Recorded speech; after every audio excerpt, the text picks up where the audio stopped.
శ్రీ సచ్చిదానంద సమర్థ సద్గురు సాయినాథ్ మహారాజ్ కీ జై. నమస్కార సాష్టాంగ శ్రీ సాయినాథ.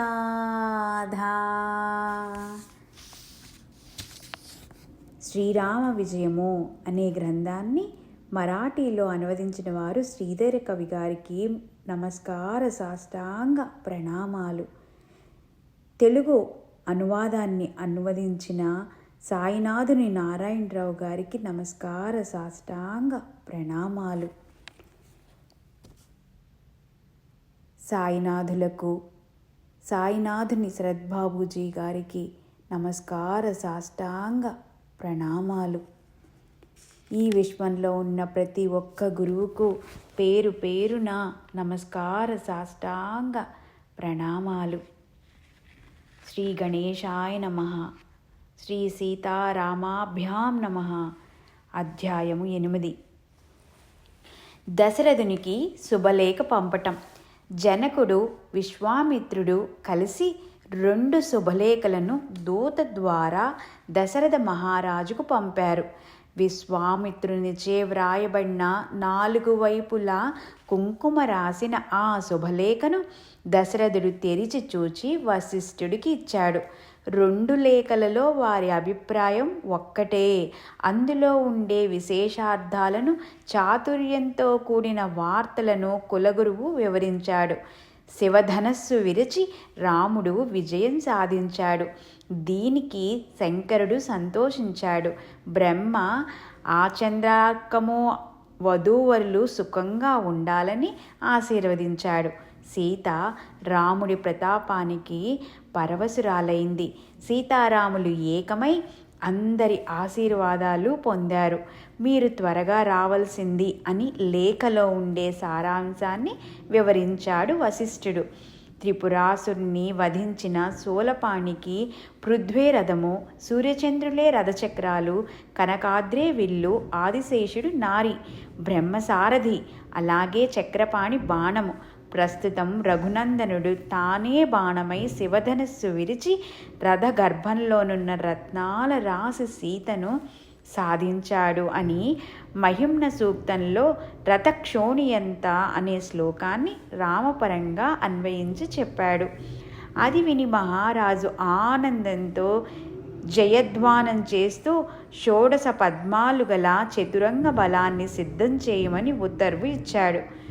సుమంతుడు మొదలైన ప్రధానులుగా వెంటరాగా రాకుమారులు భరత శత్రుఘ్నులు బయలుదేరారు. కౌసల్య, సుమిత్ర, కైకేయి సముచిత వాహనాలు ఎక్కిరాగా దశరథుని మిగిలిన 700 మంది భార్యలు శ్రీరాముని వివాహం చూద్దామని ఉత్సాహంతో ప్రయాణమయ్యారు. వీరితో బంగారు దండాలు చేతబూనిన వేత్రహస్తులున్నారు. వేలాది సైన్యం తోడుగా ఉంది. పురప్రజలు వెంబడించారు. అందరూ కూడా వస్తుండగా దశరథుడు తన రథాన్నెక్కి మిథిలా మార్గాన వేగంగా ప్రయాణించాడు.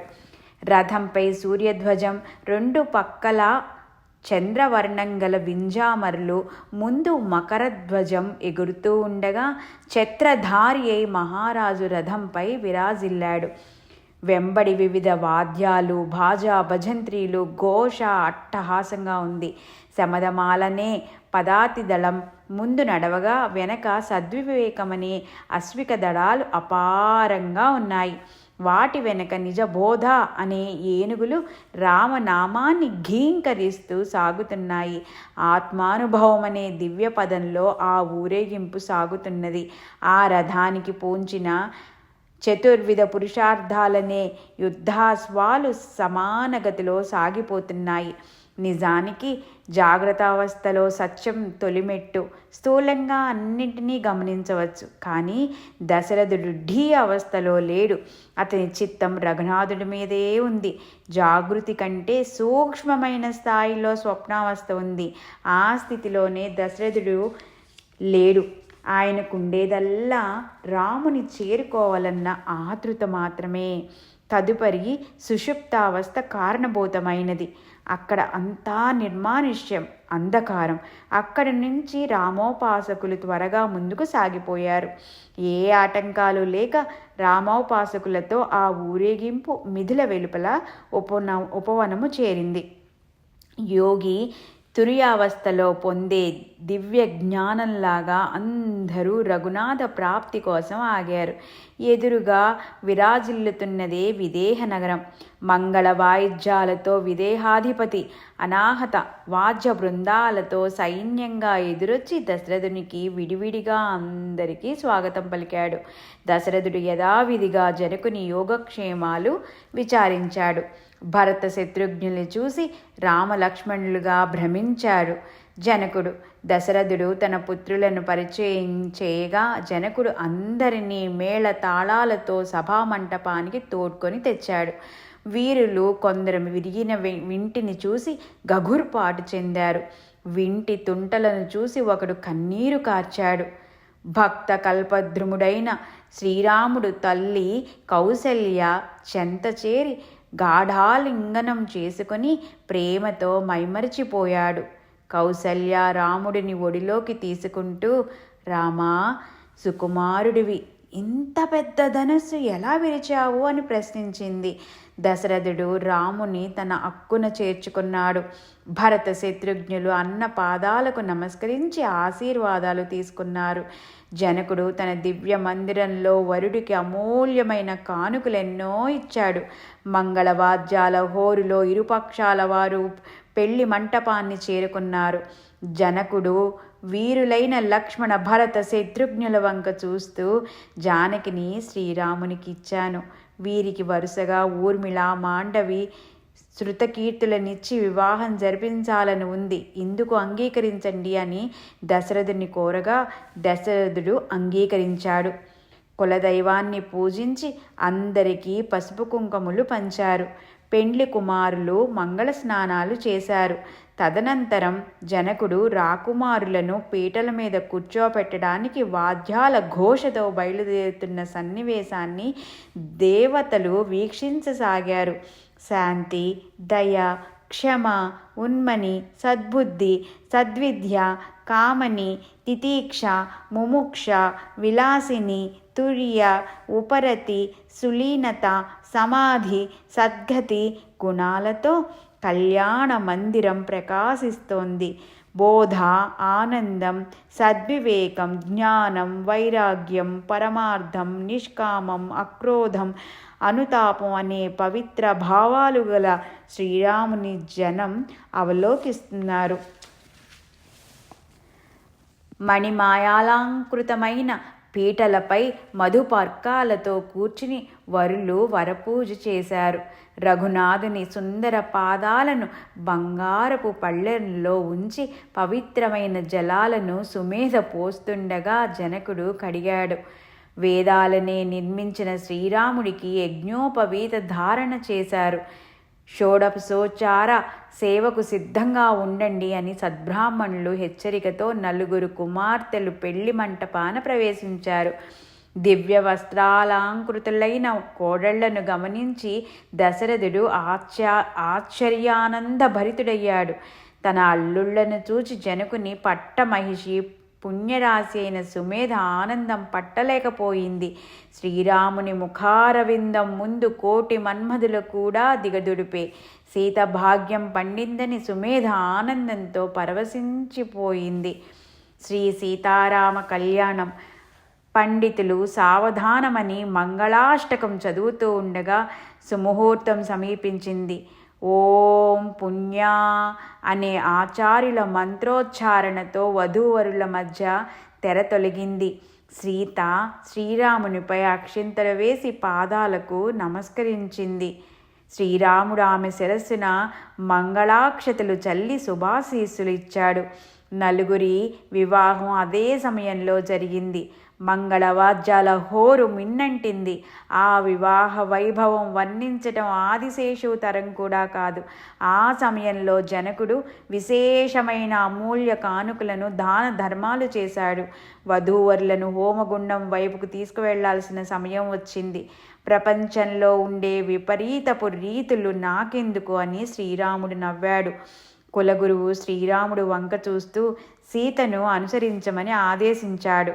రాముడు ఆ ఆదేశాన్ని నిర్వర్తిస్తే మిగిలిన వరులు హోమగుండం చుట్టూ అందరూ కూర్చుని లాజహోమంతో పాటు యథావిధిగా అన్ని కార్యక్రమాలు జరిపారు. తర్వాత రాముడు గౌరీ పూజకు గాను సీతను అంతర్గృహానికి తీసుకెళ్ళాడు. పూజ సమాప్తి కాగానే నలుగురు అమ్మవారికి మామిడి ఆకులతో ఎర్ర నీళ్లు చల్లగా ముత్తైదువులు దిష్టి తీశారు. వస్త్ర ప్రదానం చేసి మంటపాన కూర్చోబెట్టారు. నలుగురు కోడళ్లను చూసి ముగ్గురు రాణులు ఆనందించారు. ఈ వేడుకలతో జనకుడి అంతరంగం ఆనందంతో నిండిపోయింది. నాయనా శ్రీరామ, 4 రోజులు ఇక్కడ ఉండి అప్పగింతల తర్వాత అయోధ్య వెళ్ళు అని కోరాడు జనకుడు. జరగబోయేది తెలిసినవాడు గనక శ్రీరాముడు అందుకు అంగీకరించలేదు. ఇప్పుడు బయలుదేరాలని అన్నాడు. శ్రీరామచంద్రుని తొందరపాటు జనకునికి అర్థం కాలేదు. ప్రచండ వీరుడు భార్గవరాముడు ఈ సమయంలో యుద్ధానికి రావచ్చు. ఆయన కోపానికి మిథిలా నగరం దహనం కావచ్చునని శ్రీరాముడు పరివారంతో సంకల్పించాడు. రావణ సంహారం చెయ్యాలని, లంకకు చేరాలని ఆతృతంగా ఉంది. అసంఖ్యాకంగా రాక్షసులను సంహరించి విభీషణుడికి రాజ్యం చేకూర్చే ఆలోచన ఉందని రాముడు అంతరంగాన్ని వశిష్ఠుడు వివరించాడు.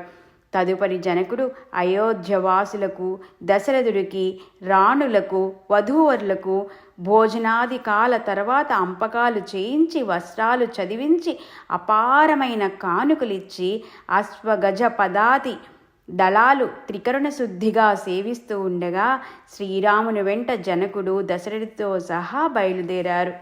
అదే సమయాన నారదుడు బదరికాశ్రమానికి త్వరితంగా వెళ్ళి భృగువంశజుడైన పరశురాముని సమీపించి, బ్రాహ్మణోత్తమ, నీ శివధనస్సును విరిచి శ్రీరాముడు నీకు చాలా అపకీర్తి తెచ్చి అపారమైన యశస్సును గడించాడు అని రెచ్చగొట్టాడు.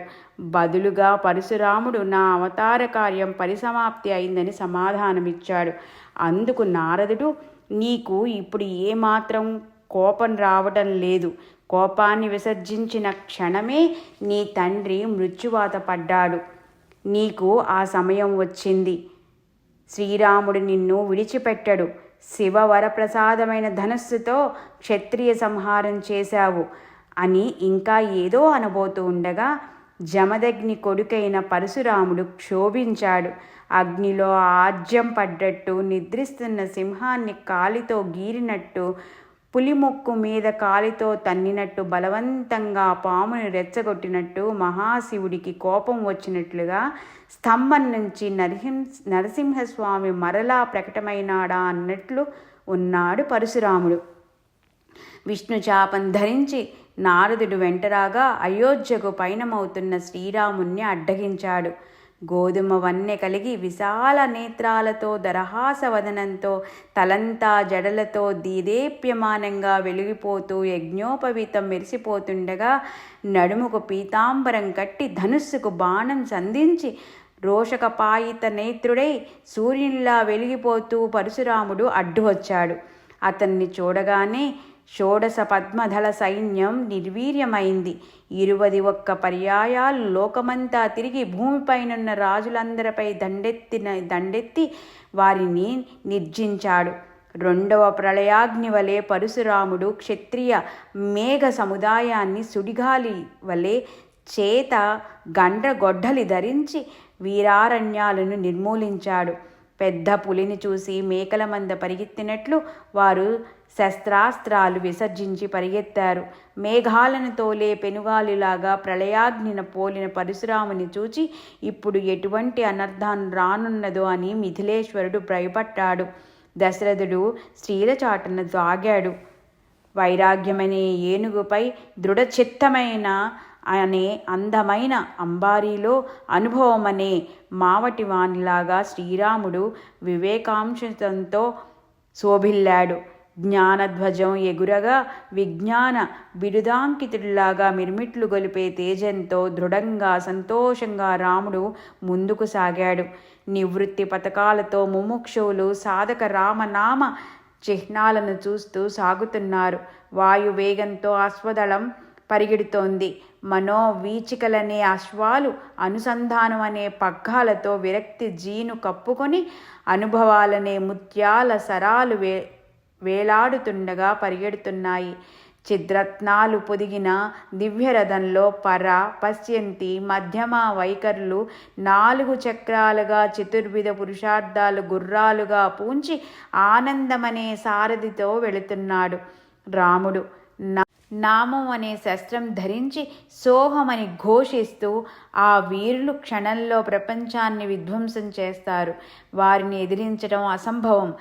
అధ్యయనమనే ఛత్రము, స్వానందమనే ఆతపత్రము, తన్మయమనే చామరాలు శోభిస్తూ ఉండగా, ప్రేమ అనే వింజామర వీయుచుండగా, శుద్ధ సత్వగుణం నిజభక్తి అనే తాంబూలమిస్తున్నారు. అష్టభావాలనే సేవకులు రాముని ముందు వేగంగా పరుగులెడుతున్నారు.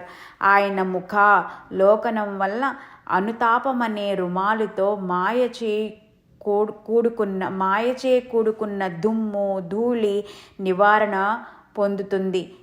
రామవదనాన్ని విలోకిస్తూ తర్కాతీత స్థితిలో సైన్యం సాగిపోతుంది. లక్ష్మణ భరత శత్రుఘ్నులు సచ్చిదానంద బంధుత్వంతో అభేదంగా స్వరూప ప్రాప్తి అనే సామ్రాజ్యాన్ని అధిరోహించారు. వజ్రాలు పొదిగిన దంతాలు, ముత్యాలు, సరాలు మెరుస్తుంటే కామ క్రోధ వృక్షాలను నరుకుతూ సహజ స్థితిలో సాగుతున్నారు. ఆశ, తృష్ణ, కల్పన, భ్రాంతి మొదలైన ఆటంకాలు ఎదురైనా ఛేదించి పళ్లతో గట్టిగా కొరికి విషయ శిలలను పగలగొట్టారు.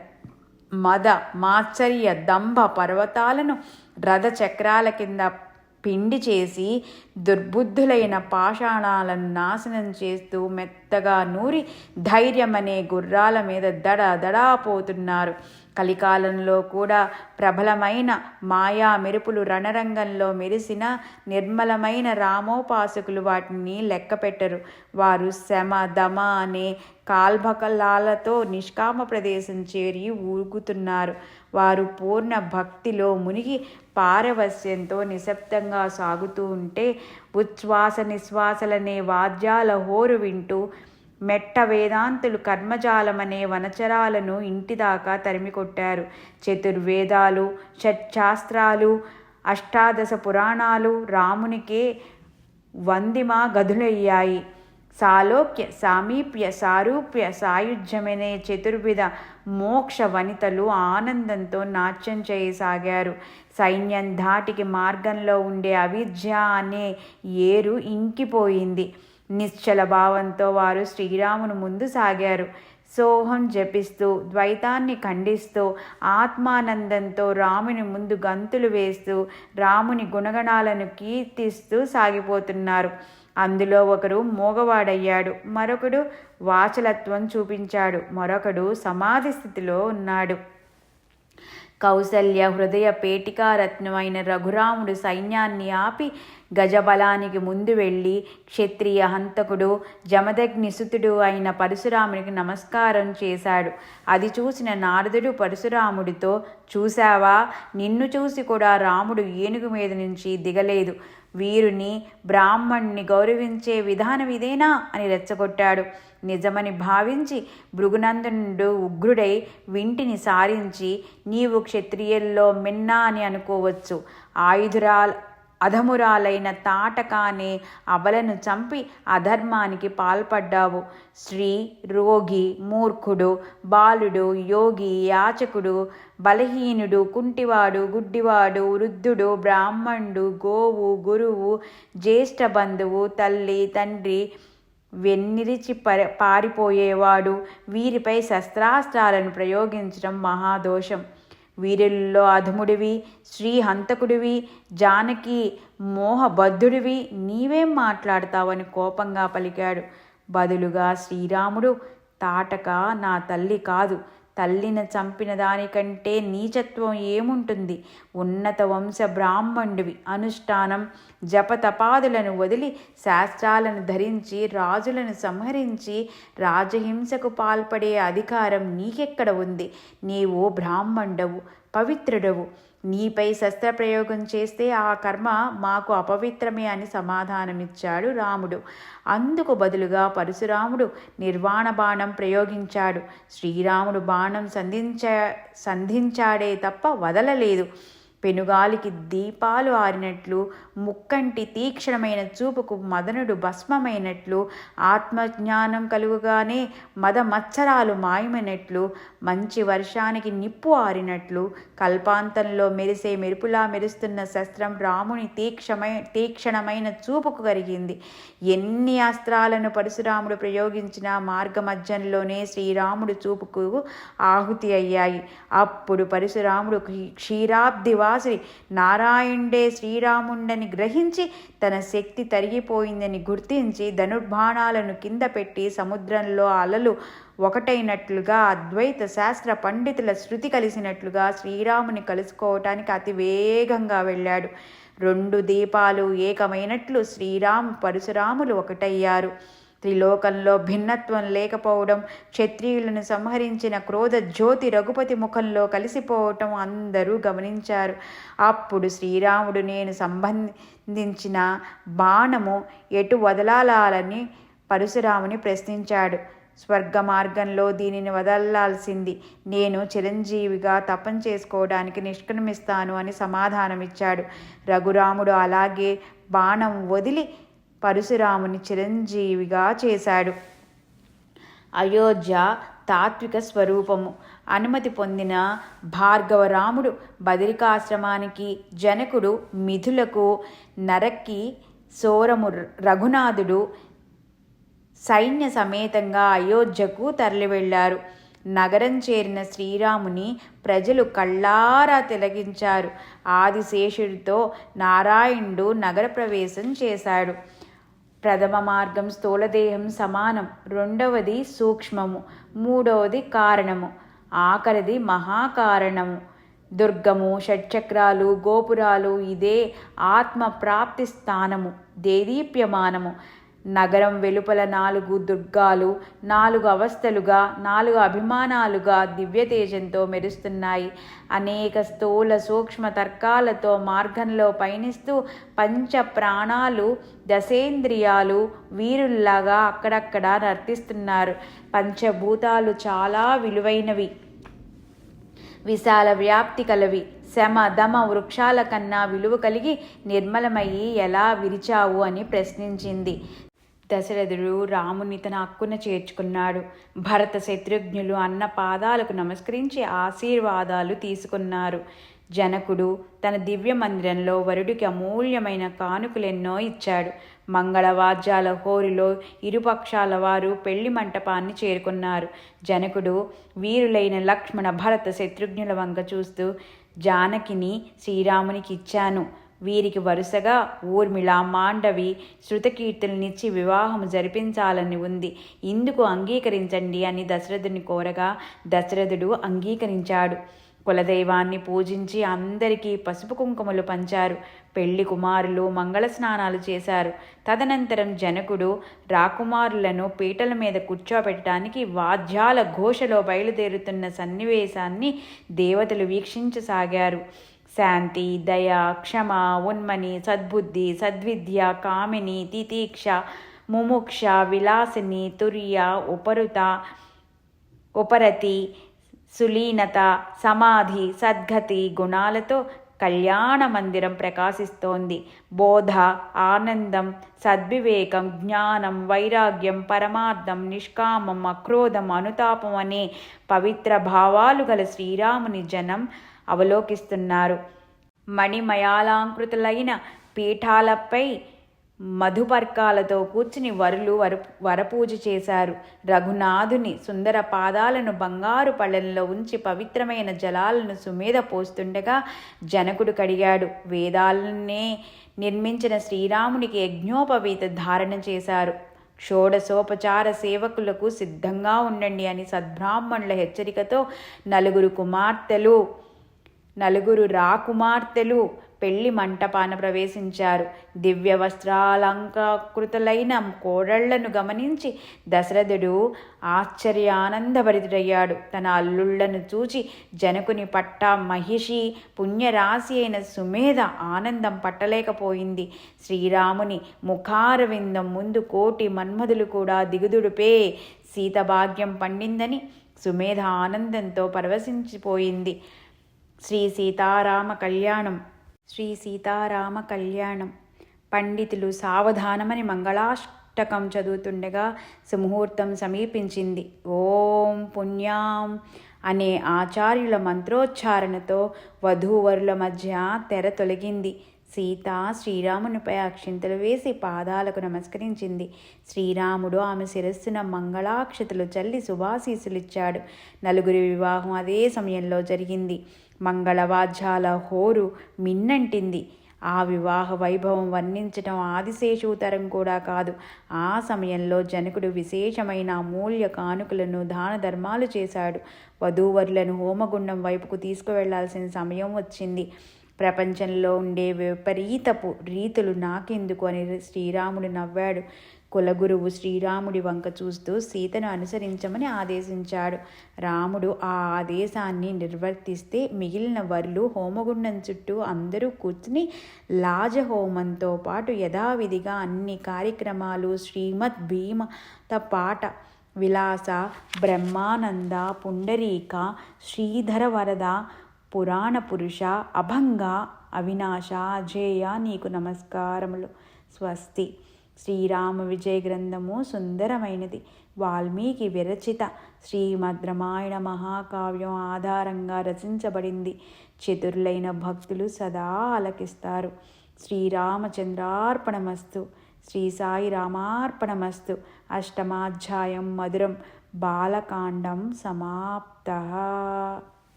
శ్రీ సచ్చిదానంద సమర్థ సద్గురు సాయినాథ్ మహారాజ్ కీ జై. ఓం సాయిరామ్. లోకా సమస్తా సుఖినో భవంతు. ఈ చదివేటప్పుడు ఏదైనా తప్పులు దొరికితే మనస్ఫూర్తిగా క్షమాపణలు కోరుకుంటున్నాను. ఓం శాంతి శాంతి శాంతి.